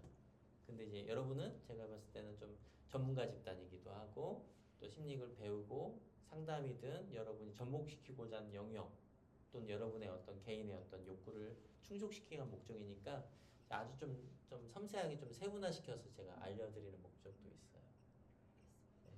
근데 이제 뭐 선생님의 개인의 욕구에 있어서 나는 이렇게까지 많이 알고 싶지 않아요. 나는 그냥 심리극 경험하는 사람만 되고 싶어. 이런 분도 있거든요. 네, 그거는 어떠세요, 선생님? 치료사인데. 치료사였어요? 네. 네, 지금 저는 네. 사실 받아봤었는데 심리극을 저는 근데 단체로는 집단으로 안 하고 저는 혼자 개인 상담으로. 그게 심리극이라고 표현을 하기가 힘든데 오늘 설명 듣다 보니까 내가 다 받아왔던 내용들이라서 네, 근데 계속 제 머릿속에 지금은 네. 촉진을 너무 잘못하셨네. 나는 이만큼 저 네. 되게 힘들었던 게 네. 안 나오는데 해야만 할 것 같아서 아, 네. 안 나오는데 하게끔 하는 해야 할 거는 것 같은 분위기였어요. 해라. 응. 해야지. 너 이 주제 이거잖아. 해야지. 해결된 거 있고 너 지금 이렇게 표출하지 않으면 안 돼. 안 되니까 해야지 내가 되나 보다 하고 그게 반복적으로 했던 거였거든요. 그러니까 이제 그거예요. 상담사가 여기도 마찬가지지만 상담을 받는 입장이 되잖아요. 그럼 난 이게 힘들어요. 이렇게 얘기했단 말이에요. 저는 그냥 남편과의 관계에서 좀 의사소통을 좀 잘하고 싶어 이렇게 얘기했단 말이에요. 근데 이게 들어가다 보니까 막 온 가족에 대한 막 얘기를 막 해요. 야, 그럼 너 온 가족 주제 다뤄야지 이렇게 간단 말이죠. 근데 핵심적인 요인이나 변수가 그럴 수 있어요. 그런데 중요한 건 뭐냐면 자발성이에요. 내가 원해야죠. 그러니까 내 안에서 맞아, 나 이거 정말 다루고 싶어. 이게 맞아. 그러니까 그거를 합의하고 논의하는 과정이 필요해요. 근데 그게 없잖아요. 그럼 어떤 상황이 되냐? 이게 이렇게 되는 거죠. 이렇게. 빨리 와. 네 주제 이거야. 이리 와. 너 지금 그러고 있을 때가 아니야. 빨리 와. 얘 봐. 네가 그러니까 그렇지. 그럼 어때요? 힘이 잔뜩 들어요. 안 하고 싶어져. 안 하고 싶어진단 말이죠. 그러니까 심리 디렉터가 이제 그런 거를 이제 고려해서 이제 진행을 해야죠. 아무리 그 이면의 주제가 있다 한들 왜 무엇 때문에 나는 이걸 지금 섣불리 하기 어려울까? 이 주제로 가야죠. 그 속도에 맞게. 근데 그게 이제 좀 필요하죠. 근데 상담 공부를 좀 하셨어요, 선생님? 그러면서 네. 시작되어서 하는데 저는 이제 제가 치료를 하는 건 이제 시작하는 아, 네, 단계인데 네, 너무 보이는 거예요. 저도 그랬으니까. 네, 이 네. 사람이 지금 계속 방어하고 있고 음, 따라오지 않으려고 뻗당기는 게 너무 보이고 과거의 저처럼. 네, 네, 그래서 얼마나 이렇게 당김의 조율 네. 이런 조율을 어떻게 할까. 음, 일단 오늘 1시간 동안 설명해 주실 때는 네. 계속 디렉팅을 하는 법에 대해서 계속 생각을 하게 그렇죠. 됐어요. 디렉터로 하는 법을 이제 배우게 되면 결국에는 그 안에는 기본적 원리를 배우거든요. 그러니까 결국 저는 심리학을 배우든 게슈탈트를 배우든 인지치료를 배우든 다 같은 말이에요. 용어와 개념만 다를 뿐이고 철학적 뭐 기조만 좀 다를 뿐이고 그걸 만든 사람의 삶의 생애가 좀 다를 뿐이지 결국 핵심은 같아요.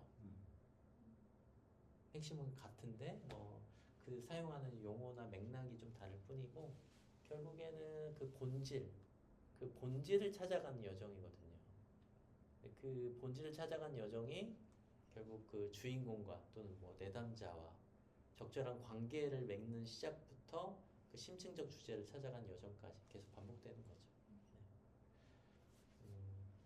교수님, 네, 자발성으로 인해서 네, 그 촉진 그 역할을 자기가 스스로 느껴서 이게 나와야 되는 게 맞는 거잖아요. 그렇죠.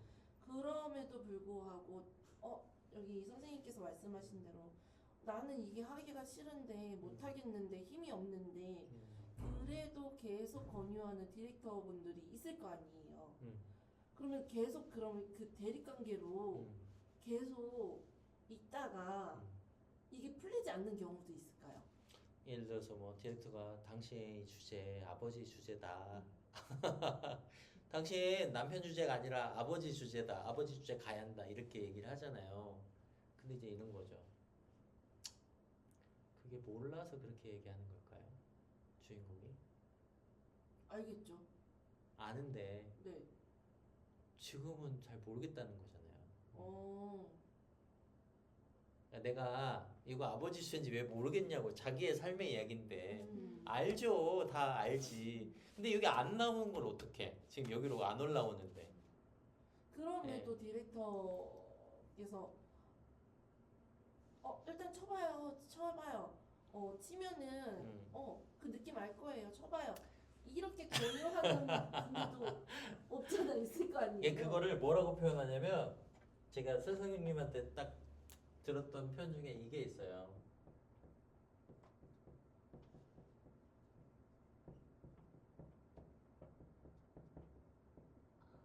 세련되지 않다.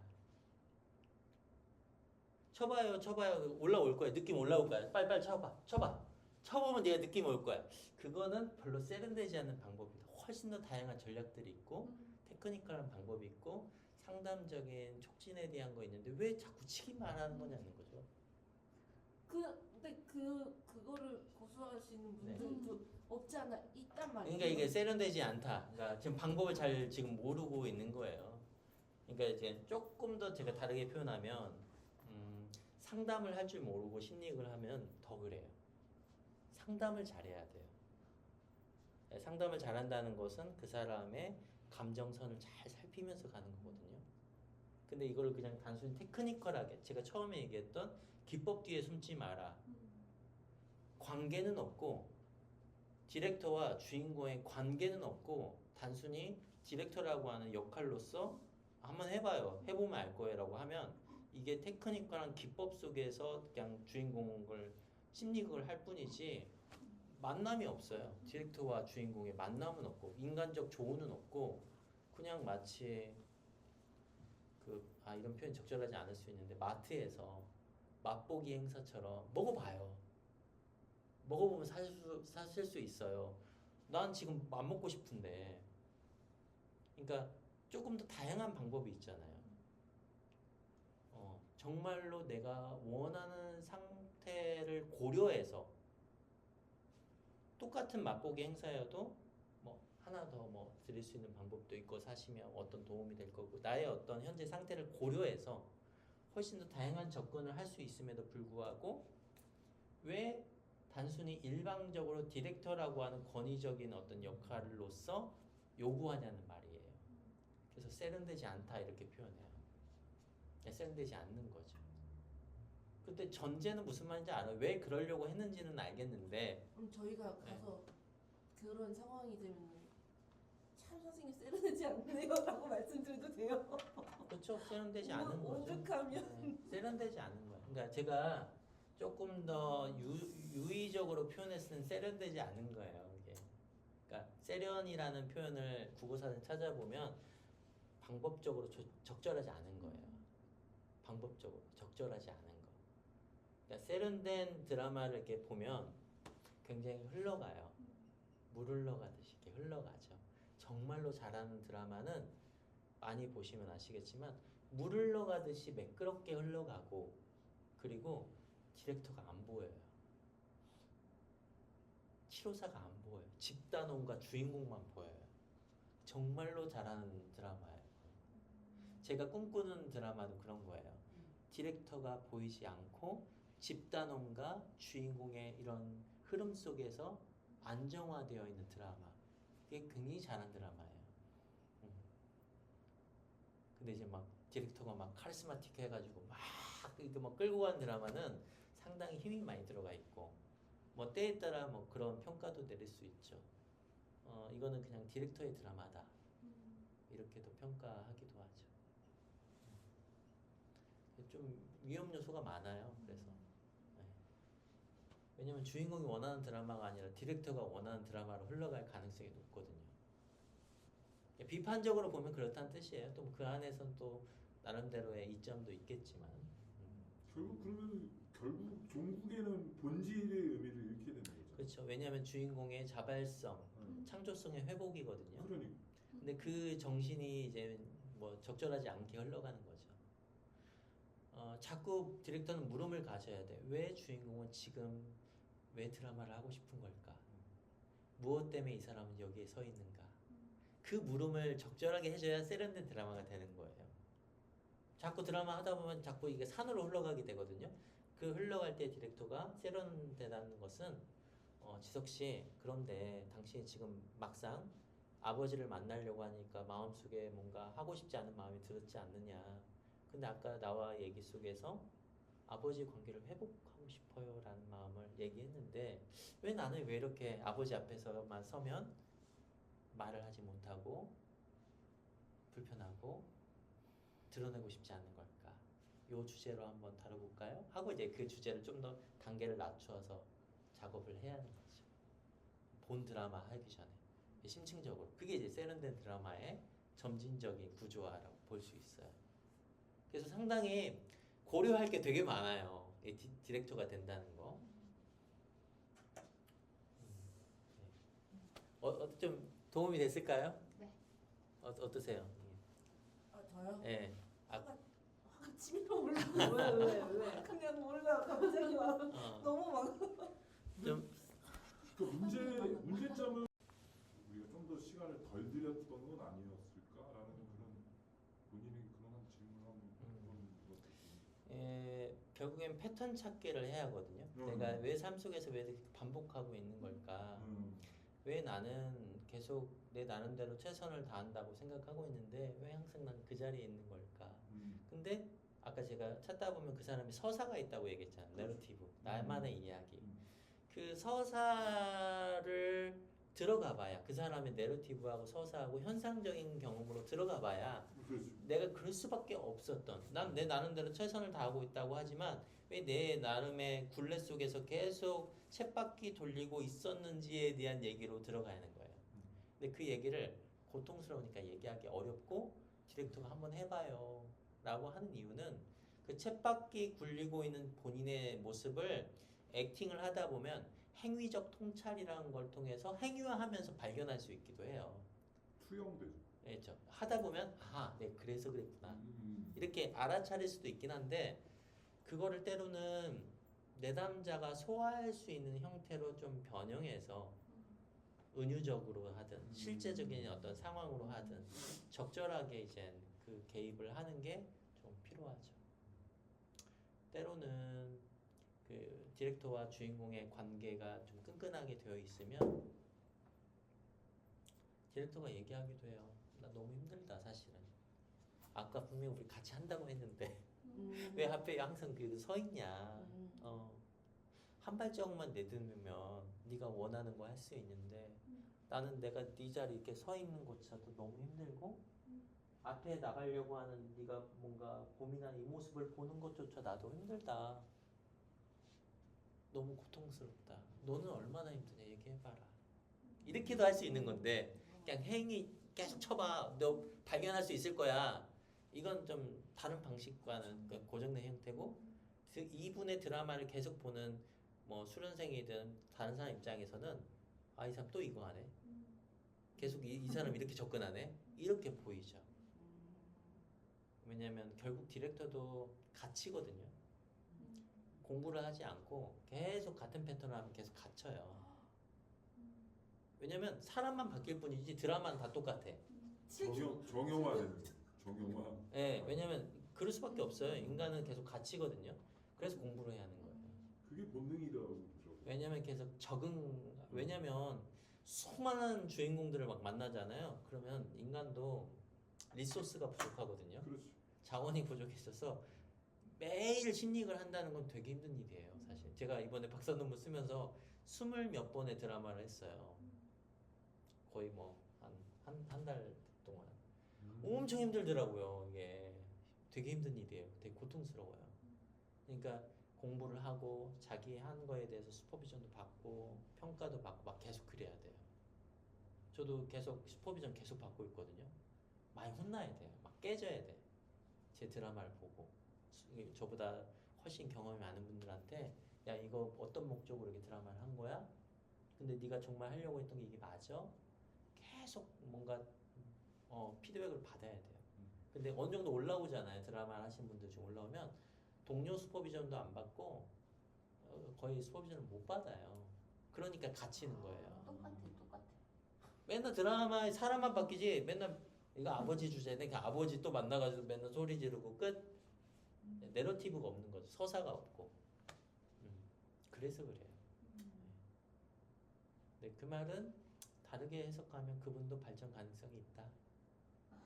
이렇게 생각해 볼 수 있어요. 본인이 깨달을 거거든요. 언젠가는. 안쓰러운 거예요. 애완도 있어요. 저 지금 안쓰럽다라고 생각이 아까 화가 이렇게 확 올라오다가 그렇게 생각을 하면은 참 안쓰러운 대상이구나 라는 생각이 이렇게 또 그렇죠. 올라오긴 왔어요. 왜냐면 사람을 돕는 이 행위, 심리극이라고 하는 행위는 결국엔 자신의 시간을 써가면서 누군가의 삶 속에 담궈져 있는 경험이거든요. 고통스러운 일이에요. 저는 이 심리극 하면 할수록 고통의 작업이라고 생각해요. 굉장히 힘든 일이에요. 상담하는 일도 굉장히 고통스러운 일이에요. 배우 일도 마찬가지잖아요. 그 삶 속으로 우리가 들어가야 하잖아요. 심리극도 그 사람의 삶의 내러티브 속에 빠져 들어가야 하거든요. 허투루 시간 쓰면 안 돼요. 정말 그 사람의 삶 속에 흠뻑 들어가서 그 사람의 관계 속에 내가 함께 허우적거리기도 하고 울분을 지르기도 하고 그래야 주인공이 자신의 삶을 기꺼이 내놓거든요. 우리 이렇게 살다 보면 와 진짜 이 사람 진짜다. 이 사람 진짜 진심이네. 이런 사람들 만날 때가 있잖아요. 어떤 영역이든. 그럼 그 사람에게는 우리 마음을 활짝 열어놓거든요. 그런 것처럼 그분도 마찬가지일 거예요. 본질은 같을 건데 살다 보면 놓칠 때가 있어요. 너무 그분을 또 화내지 마시고 그 화냄의 그 깊은 내면에는 그분에 대한 기대도 있을 것이고 그리고 그분에 대한 어떤 바람도 있을 건데 지금의 이 모습과 선생님이 기대하는 모습 간에 이게 뭔가 벌어진 간격이 넓어지면 넓어질수록 화가 나죠. 왜냐면 뭐 최현진 선생님도 사람이었고 박희숙 선생님도 사람이고 20년 이렇게 제가 그 나이 많으신 분들을 이렇게 만나다 보면 비슷해요. 저도 마찬가지일 거고 그러면 계속 깨져야 하는 거예요. 아까 우리 그 원형처럼 계속 우리가 하는 패턴에서 어느 순간 탁 벗어나서 나 자신을 계속 깨고 부셔야 결국에는 패턴에서부터 좀 다른 형태로 변형돼서 새로운 형태로 우리가 시도할 수 있는 거죠. 그래서 심리 그 디렉터로 산다는 게 굉장히 힘든 일이에요, 사실은. 저는 20년 했지만 아직도 배울 게 너무 많고 깨져야 할 게 너무 많다고 생각이 들어요. 그러니까 그분도 그런 과정이라고 생각하면 이해가 되죠. 이제 심리극의 그 과정을 우리가 마음의 5가지 영역 그리고 심리극의 진행 과정 do it, undo, redo라고 하는 영역으로 연결지어서 봤는데 심리극의 마음의 영역 중에 관계 영역 아까 기억나시죠? 나와 너의 관계, 나와 나의 관계, 그리고 나와 그것 그 관계 이렇게 표현했는데 이제 심리계 기법 단계를 좀 넘어가 보도록 할게요. 나와 너의 관계로 보면은 결국에는 이렇게 사람이 이렇게 두 사람이 만나죠. 이렇게 만납니다. 그러면 요 두 사람의 만남으로부터 심리학이 시작되거든요. do it 그때 그대로 지금 여기에서 마치 일어나는 것처럼 요거를 실현하기 위한 기법이 바로 역할 교대 기법이에요. 역할 교대 또는 역할 바꾸기 뭐 이런 책으로 그렇게 써 있어요. 영어로는 롤 리버설 이렇게 표현해요. 우리 옛날 카세트 테이프 리버설 기능 있잖아요. 이제 역할 교대 기법이고 나와 나의 관계를 알기 위해서 이렇게 두 사람의 관계 속에서 일어나는 것들을 바탕으로 인터뷰를 통해서 내 내면 안에 어떤 생각이나 감정이나 신체적인 감각이 올라오는지를 이제 탐색을 하는데 요거를 또 다른 나의 내면의 관계를 확인하기 위해서 이렇게 내 내면의 관계를 확인하는 과정 이게 이제 이중자 기법이에요. 더블이라고 표현합니다. 영어로는 이중자 기법. 그리고 이런 관계 속에서 내 내면의 관계를 확인하고 그 사람 속에 이런 관계를 경험한다는 것을 두잇하고 여기서 빠져나와서 내가 이 모습을 보는 거. 이게 나와 그것의 관계. 여기 그것. 이게 나. 내가 그것을 나의 삶 속에서 빠져나와서 나를 객관적으로 보는 거예요. 이것을 볼 때 쓰는 기법이 거울 기법입니다. 영어로는 미러링이라고 표현해요. 그래서 오늘은 이 세 가지 기법 중에 역할교대 기법을 한번 실습을 해보고 할 건데 역할교대 기법은 심리극에서 가장 중요한 기법이고 저희 스승님은 역할교대 기법 하나만 배워도 심리극으로 먹고 살 수 있다. 뭐 이런 얘기도 하셨어요. 가장 핵심적인 본질적인 기법이고 이 역할교대 기법이 되어야 이중자 기법으로 넘어갈 수 있어요. 왜냐면 역할교대 기법을 하면서 이렇게 자리를 바꾸거든요. 그 인물이 되기도 해요. A와 B가 있으면 그럼 이 사람의 역할을 바꿔서 서로의 입장을 이해할 수 있는데 우리가 역지사지 그 사람의 입장에서 생각해봐 라고 하는데 심리극은 역지사지를 넘어서 모레노는 뭐라고 표현했냐면 만남이라는 시에서 그 사람의 눈을 빼고 나의 눈을 빼어다가 그 사람 눈에 내 눈을 넣고 그리고 그 사람 눈을 빼서 내 눈에 넣는다 이렇게 표현했어요. 정말로 내가 그 사람이 되어서 나를 바라보는 거죠. 이게 이제 역할교대 기법이고 여기에서 탐색을 하다 보면 내가 요 역할교대 기법 요 장면에서 이걸 우리가 do it이라고 표현했잖아요. do it 그때 그대로 지금 여기에서 그러면 이 관계 속에서 내가 지금 이 순간 어떤 생각, 어떤 감정, 어떤 신체적 반응이 일어나는지를 탐색하게 되는데 탐색한 나의 어떤 감정이 있다면 그 감정의 역할을 탐색한 다음에 역할 교대를 해요. 내가 직접 그 내면의 나가 되는 거예요. 여기는 분노하는 나 또는 슬퍼하는 나 그 나와 역할을 바꾸어서 이중자 내 내면의 나가 되는 거죠. 그래서 역할 교대 기법을 할 줄 알아야 이중자 기법도 적용이 가능한 거예요. 그리고 여기까지 이중자 기법을 한 다음에 디렉터는 이 자리로 빠져나와서 그것을 보게 해요. 그리고 이런 모습을 하는 이유는 자신을 객관화시키기 위한 목적도 있고, 두 번째는 그 다음 단계로 want, 어떻게 하고 싶은지 행위와의 어떤 방향을 정하기 위한 목적으로 거울 기법을 실시하기도 해요. 그래서 오늘은 이 심리극의 주된 흐름 중에 이 역할 교대 기법을 한번 첫 번째로 배워보도록 하겠습니다. 혹시 여기까지 설명을 들으시고 혹시 궁금하신 점 있을까요? 없어요? 네. 이거 지워도 될까요? 네. 네.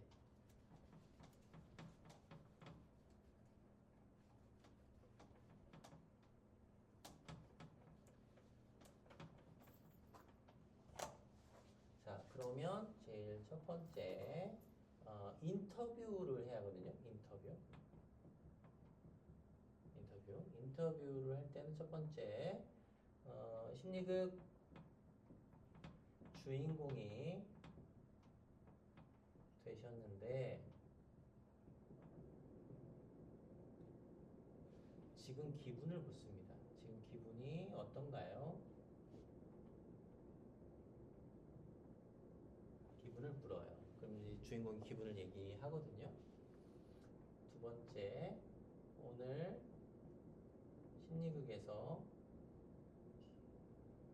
어떤 이야기를 나누고 싶나요? 이게 바로 호소 문제입니다. 호소 문제. 세 번째,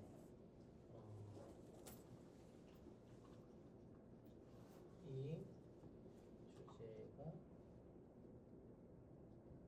다뤄지게 되면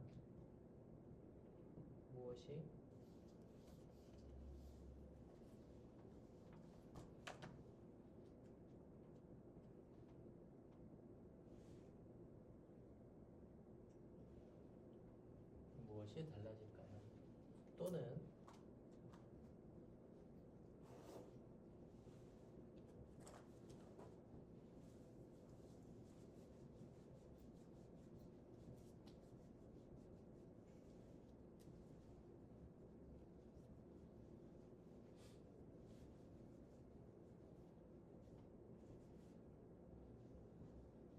이거는 이제 목표 진술입니다. 이 주제가 다뤄지게 되면 무엇이 달라질까요? 또는 오늘 심리 끝나고 나면 무엇이 달라지길 기대하세요. 뭐 둘 중에 하나를 주시는 거고, 네 번째, 오늘 주제와 관련해서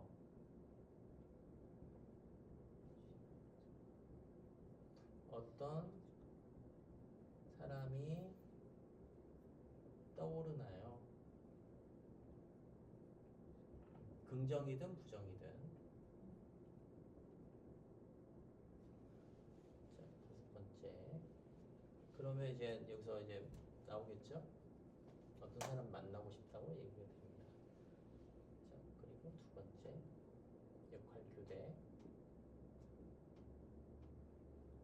기법이 여기서부터 들어가는데, 자, 그 사람이 되어 보세요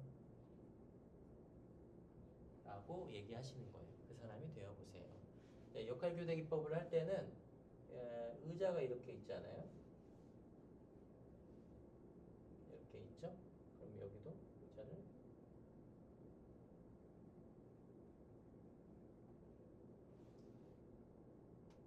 의자가 이렇게 있는데 디렉터는 요 자리에 앉는 거예요. 요 자리에 앉고 주인공이 1번 자리에 앉고 이제 그 만나고 싶은 사람이 요 자리에 앉는 건데, 이제 우리가 네 분이시니까 2인 1조로 할 거예요. 그러면 디렉터는 가운데 자리에 앉고 1번이 이제 주인공, 2번이 만나고 싶은 사람 앉는 거예요. 그러면 주인공이 어디로 가요? 여기에 앉는 거예요. 요 자리에 앉는 거예요. 만나고 싶은 사람이 되는 거예요. 그래서 제가 스펠링으로 RR이라고 할 거예요. 롤 리버설, 역할 교대. 자, 디렉터가 얘기합니다. 디렉터가 얘기해요. 그 사람이 되어 보세요. 그럼 역할 교대가 됐어요. 디렉터는 얘기합니다. 당신은 누구인가요?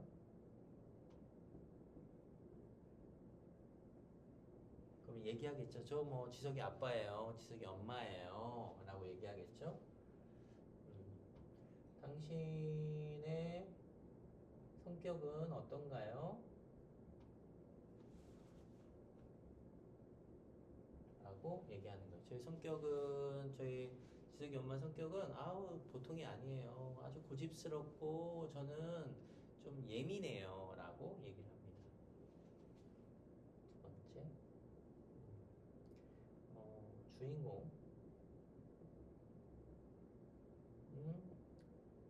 당신이 보기에 어떤 사람인가요?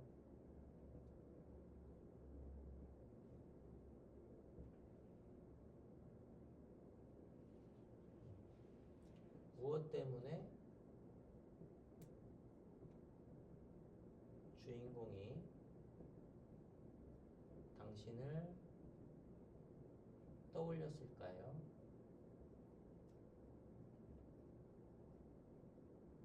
그럼 뭐 또 얘기하겠죠. 그 말을 한마디로 이야기한다면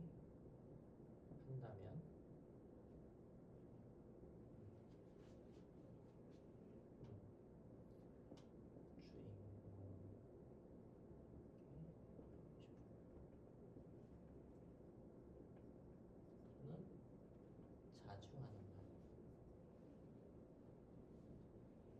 자, 그 다음에 여기서 역할 교대를 또 합니다. 그러면 어디로 가요? 요게 1번이고, 그럼 주인공이 여기 있다가 그 사람이 되어서 다시 어디로 가요? 주인공이 다시 되는 거예요. 요게 2번. 여기가 역할 교대 1번, 다시 원래 자리로 가는 거, 여기 2번. 이렇게 들어가는 거예요. 5번에서 여기 보조자가 또는 우리 디렉터가 이 역할이 되는 거죠. 앞 4번에서 했던 말, 4번에서 했던 말을 재현. 주인공이 원하는 말을 할 수 있도록 촉진하는 거예요. 그 다음에 주인공이 그 인물과의 관계에서 충분히 하고 싶은 말을 한다.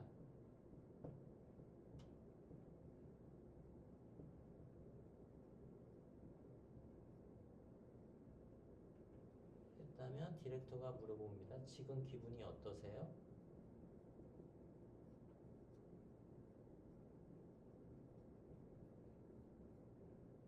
무엇을 알게 되셨나요?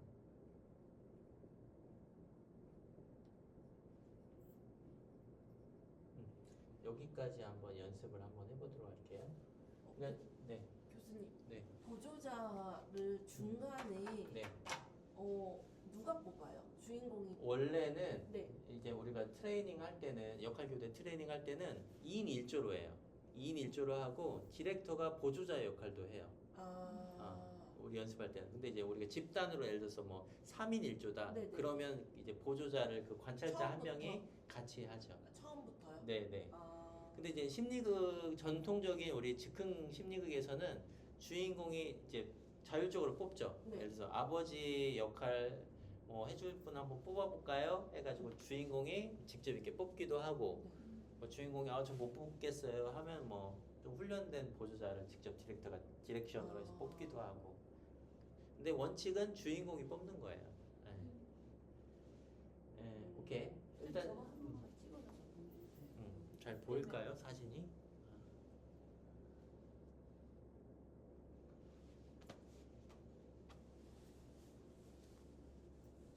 글씨는 어떻게 괜찮으세요? 볼 수가 있어요. 열심히 보면 볼 수 있어요. 열심히 보면. 읽어줄게 외울래요? 네? 읽어줄게 외울래요? 오케이. 자, 그러면 한번 2인 1조로 연습을 한번 해보도록 할 건데, 요렇게 한번 해볼까요? 요렇게 두 분이 짝꿍, 요렇게 두 분이 짝꿍, 이렇게 한번 해보고, 의자를 요렇게 하고, 여기서 요렇게 하면 딱 맞겠죠? 의자 쪽에.